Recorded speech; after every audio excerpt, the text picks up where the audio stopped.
our Christ potential within each and every one of us. Let us say together our vision and mission statements. Centered in God, we inspire spiritual transformation, creating a world of love, peace, and prosperity. We are an inclusive spiritual community, inspiring, awakening, and serving in love. Oh my. Now we come to the children's lesson. Guess what? Adorable friends and babies. Let us remember that inner child within each of us and all the special children in our lives and in the world by saying, We love you, we bless you, we behold the Christ in you. We accept you just the way you are. Walk in beauty, you are divine. All right, we're going to go ahead and sing another song. It's in your red book if you'd like to follow along. There's number 114. 114, or the verse will be up on the screen. 114 in the red book. Go ahead and stand up. We're going to sing.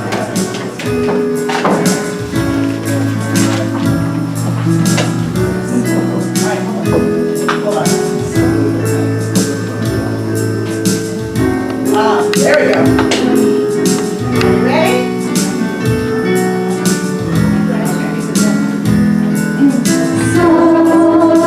Sonlight, where there seems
please bring forward the prayer.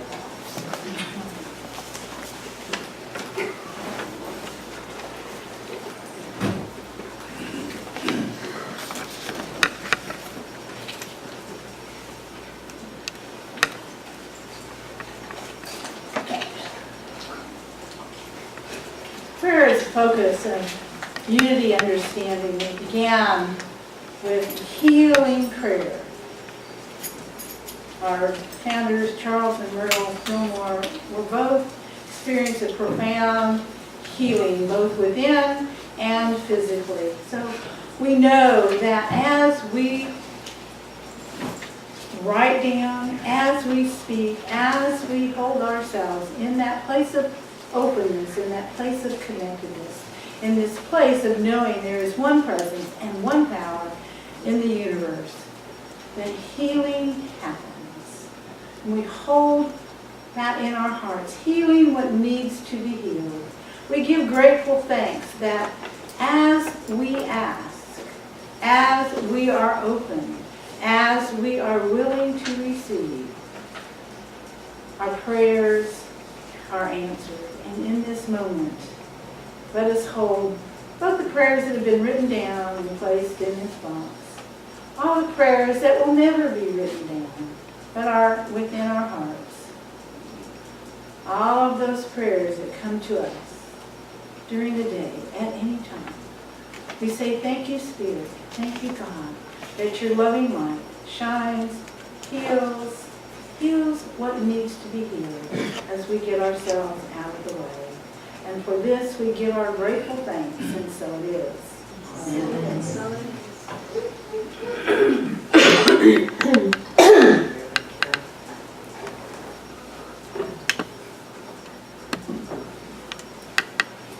Now we will have the daily word.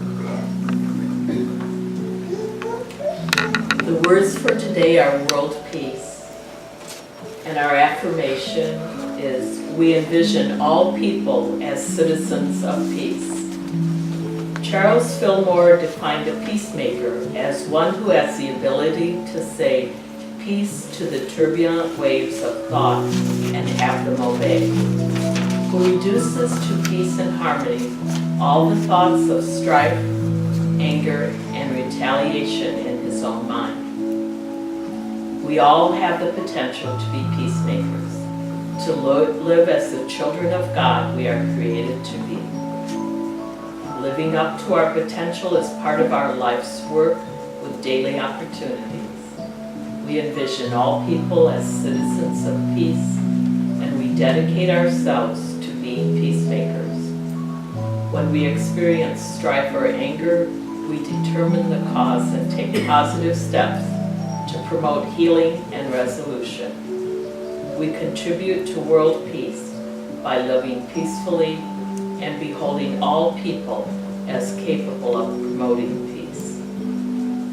And from Matthew 5:9 we read, "Blessed are the peacemakers, for they shall be called children of God." Thank you.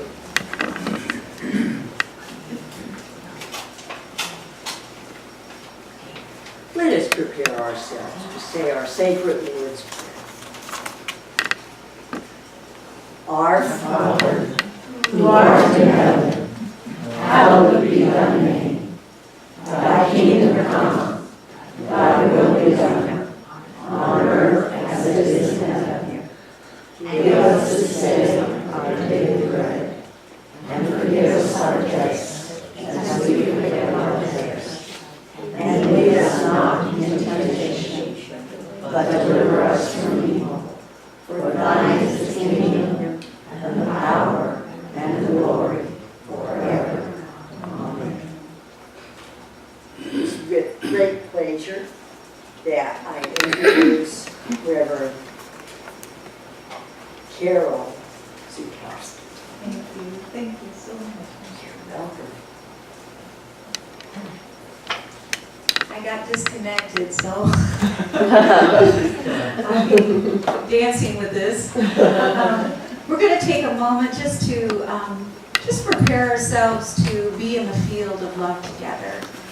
So this is a time where we just said our Lord's Prayer, and it's a coming home. Our Father who art in heaven, hallowed be thy name. We are here on earth, and we are so blessed. There is this space of peace and love that we rest in right now. We feel our bodies connected to the earth. We feel the gravity holding us ever so gently in our seats, feet on the ground.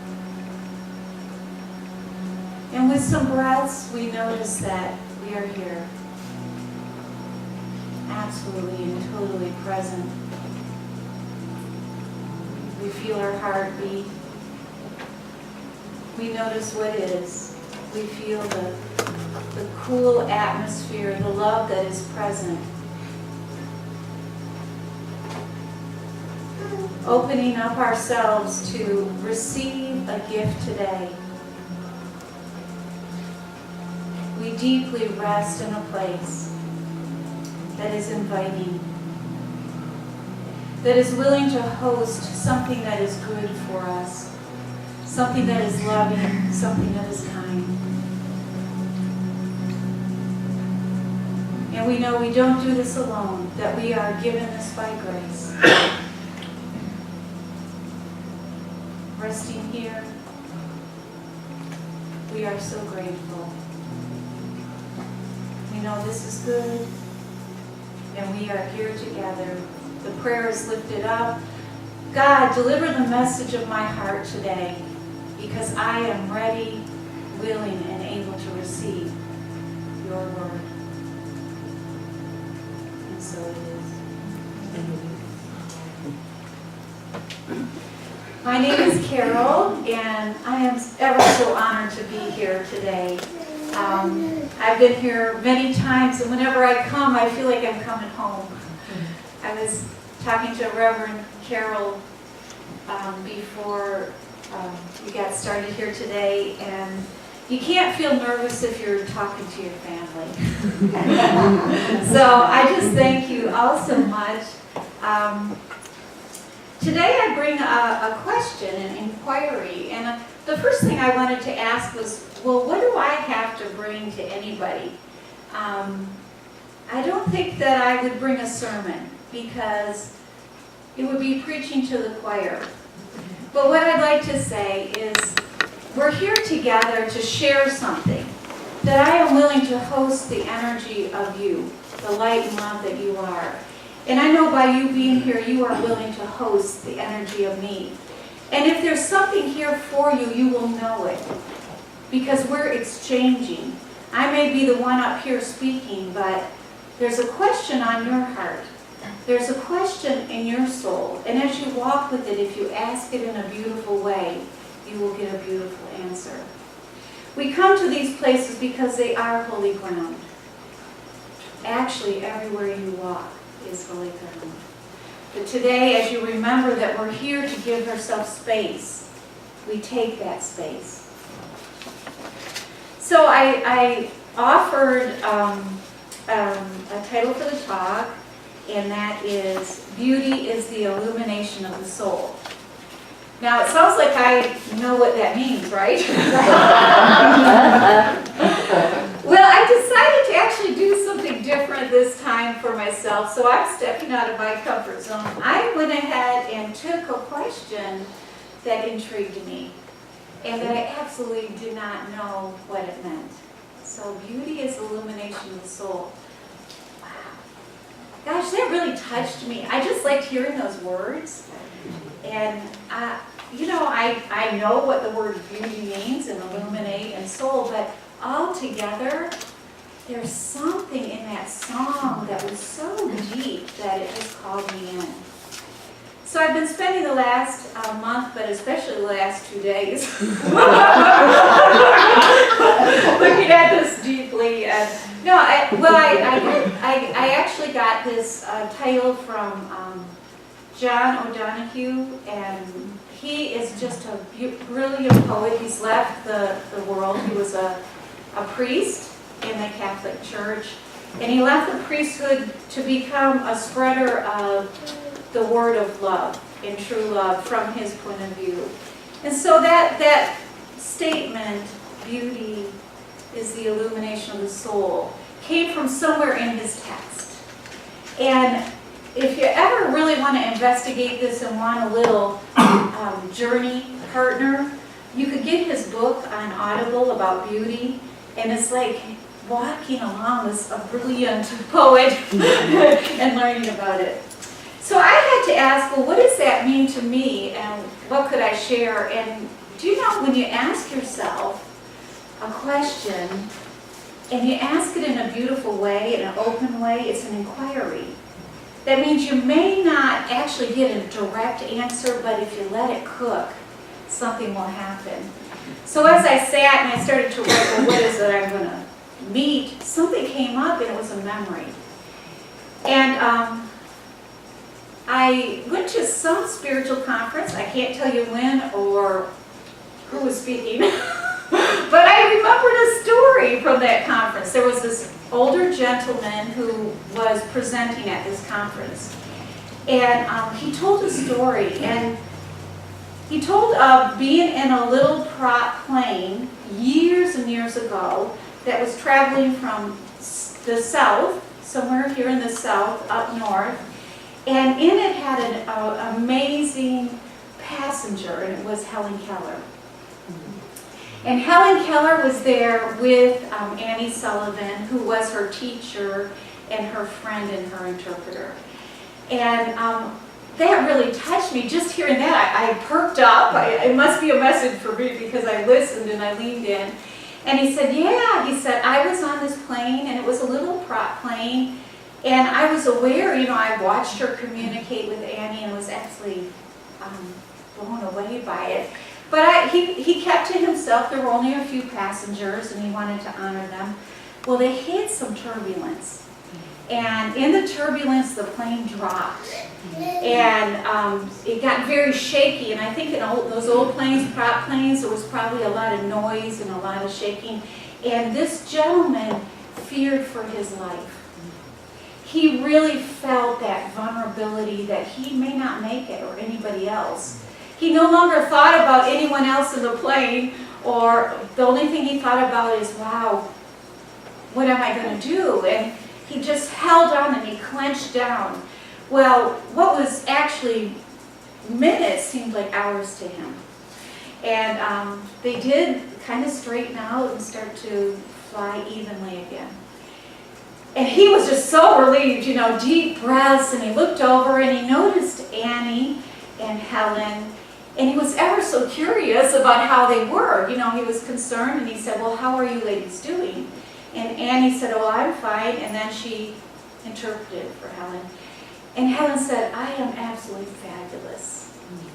And he was like, wow, did she not feel that? So she said, did you notice the sunset? She said, right now, the sky is painted purple and blue. And there's streaks of red and orange. And the sun is golden yellow. And it is causing the clouds to burst in color. Well, this man was so jolted by her response, he turned and looked out his side of the plane, and she had described the absolute perfection of that sunset. It was like she had seen it more clearly than he had ever seen a sunset in his life. Wow. So it brings to that first place of, you know, remember I cooked about beauty, the illumination of the soul. How does that tie in? And I remember that Helen Keller had this saying, and she said, the best and most beautiful things in the world cannot be seen or touched, but are felt with the heart. It brought me to a place where I thought, wow, that is a place, that's a portal, that's a threshold for beauty. Feeling from the heart. So I have a beautiful question for you. Do you check in with your heart? Have you dropped in and felt magnificent beauty all of a sudden and know it came from here? Have you heard the deeper language? Something that speaks to you beyond your mind, even in situations that might be difficult. Have you been able to lean in? So beauty has something to do with something that is intangible sometimes. Well, I looked at Google. I thought, well, let me actually get the definition. That's probably always a good place to start. And I Googled beauty, and it came out with beauty cosmetics, physical beauty, beauty in clothes. And I had to go down quite a ways to actually get to a different definition of beauty. And, oops.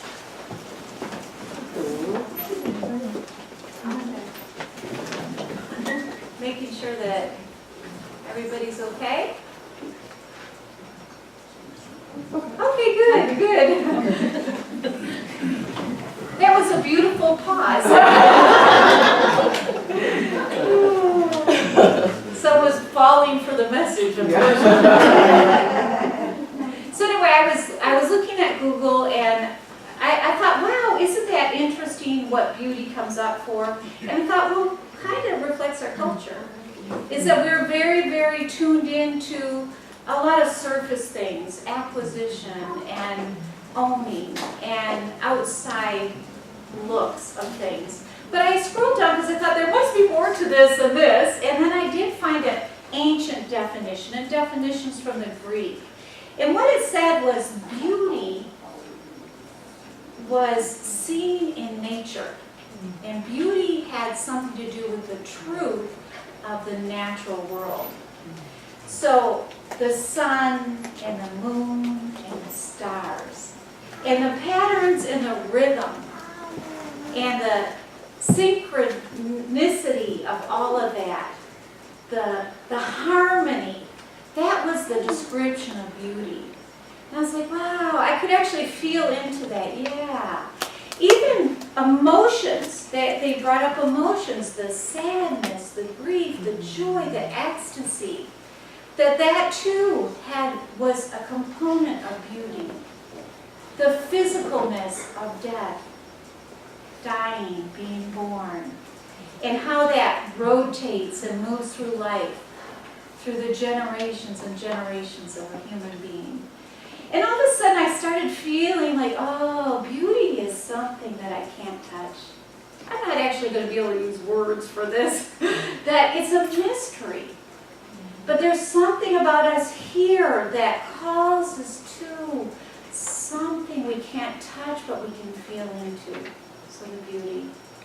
So Helen Keller's reminder to move into the heart, to touch true beauty. I really felt like, wow, that's one threshold. But are there other thresholds? There are other portals or doors that we can go to really meet beauty in our life? Because aren't we called within our life to rise up and vibrate and to illuminate in some way? Or do you not feel the call? That's a fair question. There's no real right and wrong answer. But if you're here, I suspect that you feel that there's something you're here for. That there's a vibration that's calling you. So I thought about another one of my teachers is Thich Nhat Hanh, and an incredible Buddhist teacher. And I think of him and I call him forward right now too. You know, anyone that we talk about, we call forward. And Thich Nhat Hanh had a massive stroke. He was a Nobel Peace Prize winner. And he right now is recovering in California. But he said something that was so lovely. You know, he was a man that walked in peace and beauty. And he would write poetry about beauty. And he said, as you walk, let each step be a kiss on earth. I felt into that. I was like, oh, something about that is really calling me. And I think what he was speaking to was embodied awareness. You know, we're here in bodies, We're here. We're in these bodies that sometimes are open and feel light, and sometimes they're contracted and feel heavy. Sometimes we have emotions that take us and cause our bodies to really withdraw. Or we have emotion that causes us to open up and feel the good in God. But whatever it is, we have bodies. And to notice that has to be a threshold. Because if we have a body and we honor that body will serve us. These bodies are vehicles, they're earth suits. And it carries our spirit through this life. So how do we meet beauty when we have bodies that come and go, that are born and leave? How do we have peace and feel the beauty when we have disease show up? Or we have friends or loved ones that are hurt or are ready to transition? And I like this question because it's really not an easy answer, is it? But we can ask that question, how can we use our bodies? Because they must be given to us as information. And Thich Nhat Hanh's reminding us to walk in a way that is beautiful. Can we communicate with our bodies in a way that's beautiful? So you have a heartache. Can you stand with that? If you have pain or difficulty, can you lean into that and meet it? Not to magnify or to amplify it, but can you use that information? If your leg hurts, are you going to respond? Well, first you have to acknowledge my leg hurts. So what happens with an embodied awareness is you move into the now. You accept what is. You love what is. You love what is because it is. And you move into that, and with grace and humility, you bow and you say, here's a message for me. Here's a piece of information that the divine is giving to me. And I want to bring heaven on earth. I want to live the highest vibration. I want to have the soul that is illuminated. So I must care. I must take this vehicle and care for it. I love that also could be a portal to beauty. It's our very own body.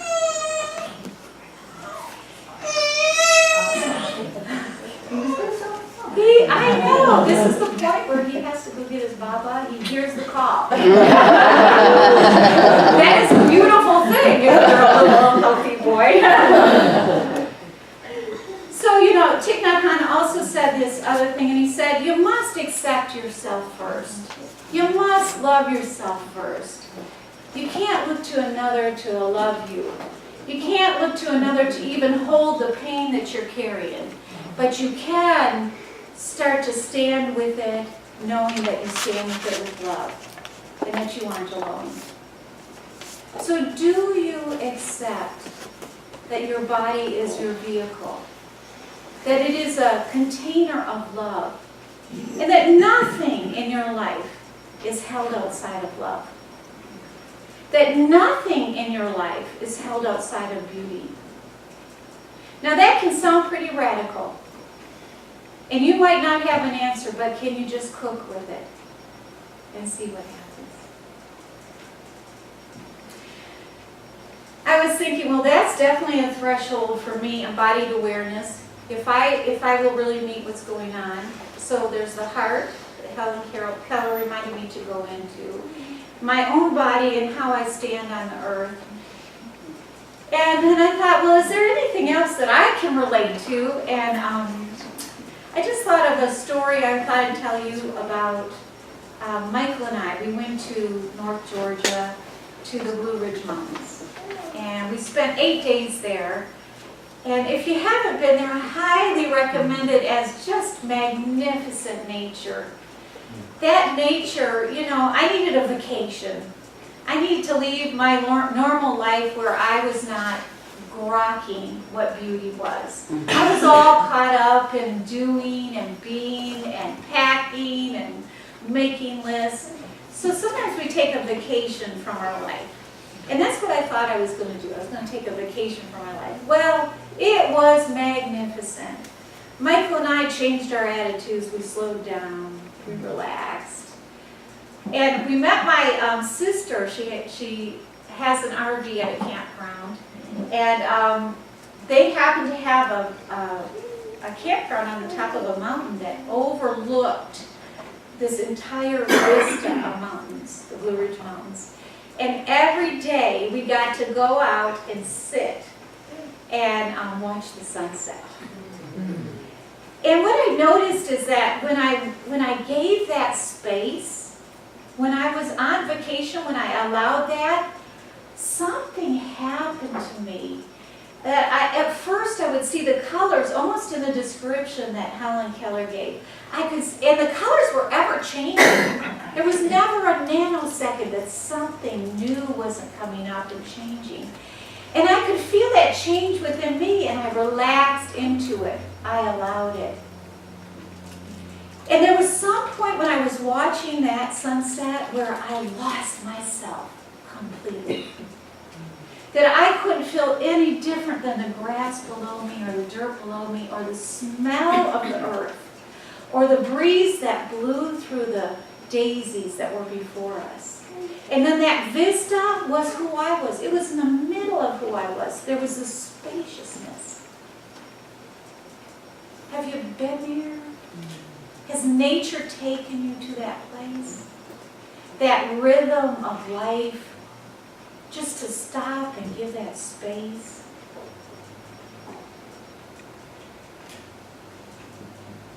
We're given this. We're given this beauty. And we're given this question, beauty that illuminates the soul. Well, yes, I could really start to understand that. That was another portal for me, and it's a portal for all of us to stop. And maybe we don't have to be on vacation. Maybe we can just know that, oh gosh, I'm going to choose a more beauty in my life. This morning before I came here, I usually get so uptight that I was studying my notes and reading it out loud and going, oh gosh, I'm not going to remember any of this. But I thought, you know what? What if I just show up and really feel and see what arises? And so I gave myself permission to go for a walk. I did an hour walk this morning. And I thought, well, you know, should I be listening to something? And I was like, no, it's so beautiful. It was raining, and it started really soft as I began my walk, and then it started to be quite heavy. But it was cold, and I had short sleeves and shorts on, and I could feel it on my skin. And I was like, wow, I was still vacating, right? I was really meeting my body and feeling the cold. I even felt it to my bones, but I was okay, and I was walking. And then all of a sudden I saw a blue jay, like, making so much noise, and I heard the chitterings of a squirrel. And that blue jay was chasing the crap out of that squirrel. It was hilarious and delightful. And then I noticed that, wow, the smells everywhere. And I walked by and I just grabbed this purple plant and I put my hand along the body and I smelled it, and it was lavender. And then I walked a little further and I saw the magnolia, and it was like this entire beautiful experience. So, you know I am kind of preaching to the choir. I know that all of you have this. But maybe as the questions that I've asked, maybe find the question for you that you ask about beauty. Do you have enough beauty in your life? You know, if we look at the papers or hear the news or television, we hear lots of rough stuff. We hear a lot of ugliness. We hear people fighting. And politics is not the prettiest right now, and there are people struggling, and what seems to show up in the news is the difficulty. And if we register from there, if we source from there, what kind of life are we going to feel? So we're really at choice point that this question about beauty is something that I actually want to entertain. What is it? I don't want to be apart from the world, meaning that I don't respond or pay attention, but what is it that I need to feel my soul to illuminate this space so that I can bring heaven on earth here, that I can walk in my family, that I can walk in my community, that I can represent this integrated space of love and light? Well, I need to choose something else besides just that. What do you need to do? How are you going to choose beauty? Are you going to listen more to your heart, even in tough circumstances? Are you going to walk on earth knowing that you are blessed and that every step you are kissing the planet and honoring your earth suit? Are you going to open up to the space that is always here, the ever-present now, the ever-present God, the ever-present good, that's here for you because you are here, because you were chosen to be here? This is by no mistake. Do you know it took at least 25 generations to bring you here, if not more? Your grandmothers, your grandfathers, and all the grandmothers and grandfathers, that they have all lived, and you are the offspring. You are the consciousness that touches this planet now. That you are the beauty that we have been waiting for. So are you willing to entertain the question? So beauty, your beauty illuminates the soul. Your beautiful question will be your beautiful answer.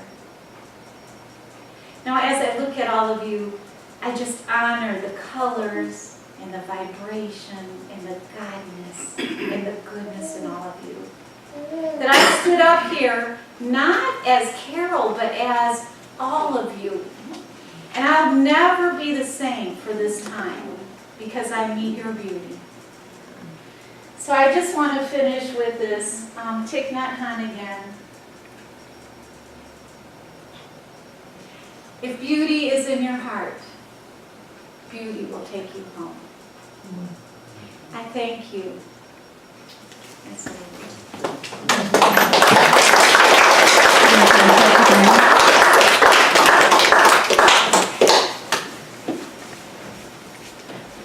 Thank you so very much, Reverend. And you're beautiful. Thank you. All right, we're going to go ahead and sing a song. Who's going to stand up? It's Love is Who I Am.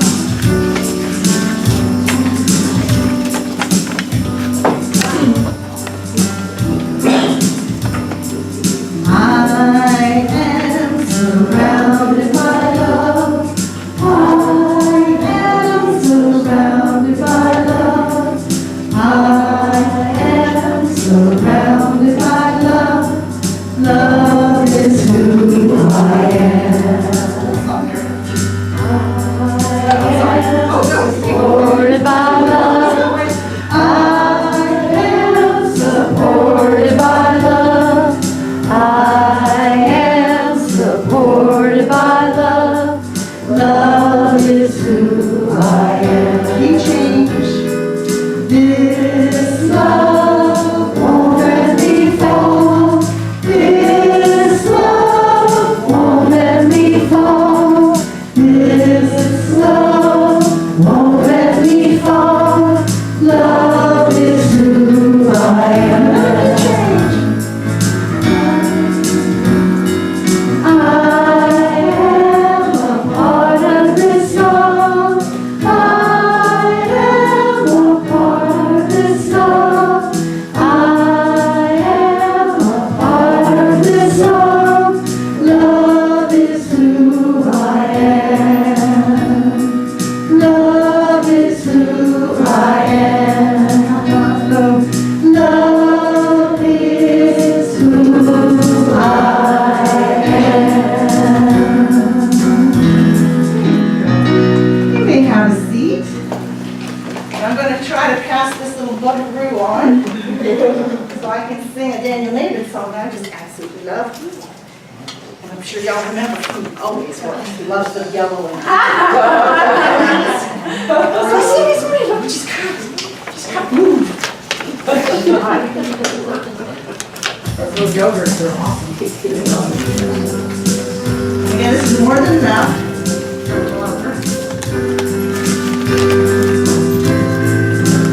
There is more than enough in this universe that you created. There is more than enough on a planet of sacred design. There is more than enough for humanity made in your image. Why would I worry? Why would I doubt? Why would I ever think I'd go without? Why would I worry? Why would I doubt? Why would I ever think I'd go without?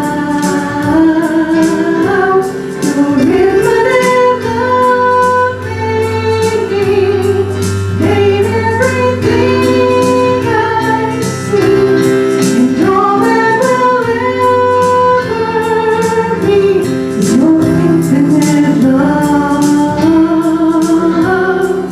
Let my soul know the truth, whatever I choose to do.